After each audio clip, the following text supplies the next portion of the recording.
DNA को compare करना, भाई आपका राजनीतिक विरोध है ना केसीआर जी से, यही दिक्कत है कांग्रेस में। ये लोग सत्ता में आते बाद में हैं और तुरंत अहंकार में आ जाते हैं। मैं तो चाहूँगा कि बिहार के कांग्रेस के प्रदेश अध्यक्ष जवाब दें इसका। भाई क्यों नहीं 19 साल में इनको याद आया? मुझे बताइए ना, 2017 से 2022 तक अपने आर्काइव्स निकाल लीजिए। एनडीए सरकार का हिस्सा थे ना, केंद्र में भी इनकी सरकार, राज्य में भी इनकी सरकार, डबल इंजन की सरकार चल रही थी।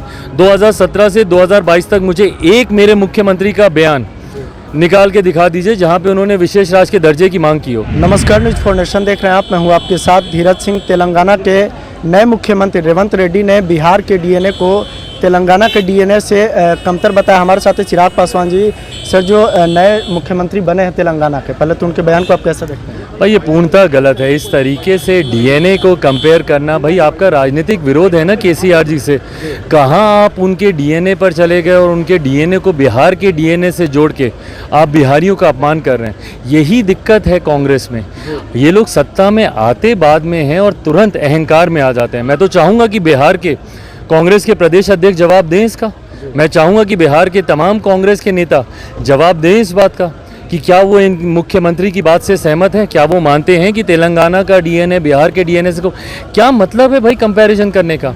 और यही बांटने की राजनीति है जिसका जिक्र विधानसभा चुनाव परिणामों के बाद जब प्रधानमंत्री जी देश को संबोधित कर रहे थे तो उस वक्त उन्होंने इसी बांटने की राजनीति का जिक्र किया था कि ऐसे लोगों से सावधान रहने की ज़रूरत है जो बांटने की राजनीति करते हैं। कभी आप जातियों में बांटिएगा तो कभी आप क्षेत्रों में बांटिएगा।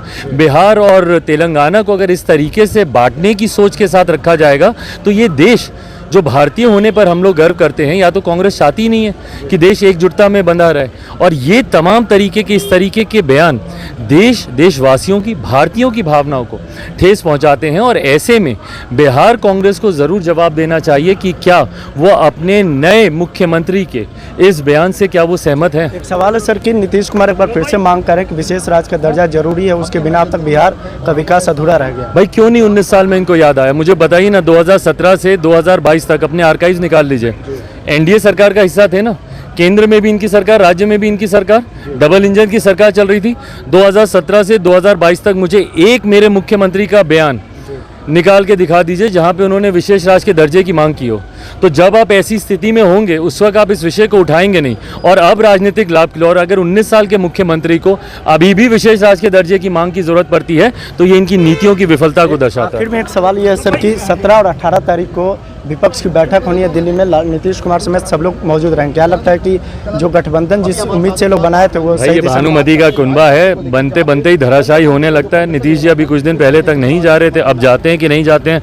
ममता जी आती हैं कि नहीं आती हैं। हकीकत ये है कि इन लोगों की बैठक करने से कुछ होगा नहीं। 2024 के लिए भी देश की जनता ने अपना मन बना लिया। चलिए, तो बहुत बहुत धन्यवाद। यह चिराग पासवान जी, जिनका साफ तौर पे कहना है कि जो तेलंगाना के नए मुख्यमंत्री हैं रेवंत रेड्डी का जो बयान है उस पर बिहार कांग्रेस को स्पष्टीकरण देनी चाहिए कि क्या वो तेलंगाना के जो नए मुख्यमंत्री हैं उनके बयान से संतुष्ट है या नहीं। वहीं दूसरी तरफ जब उनसे पूछा गया कि विशेष राज्य के दर्जे को लेकर नीतीश कुमार लगातार मांग कर रहे हैं तो उन्होंने साफ तौर पर कहा कि इससे पहले जब इतने लंबे समय तक मुख्यमंत्री थे तब उन्होंने मांग क्यों नहीं की। दिल्ली से न्यूज़ फॉर नेशन के मैं धीरज सिंह।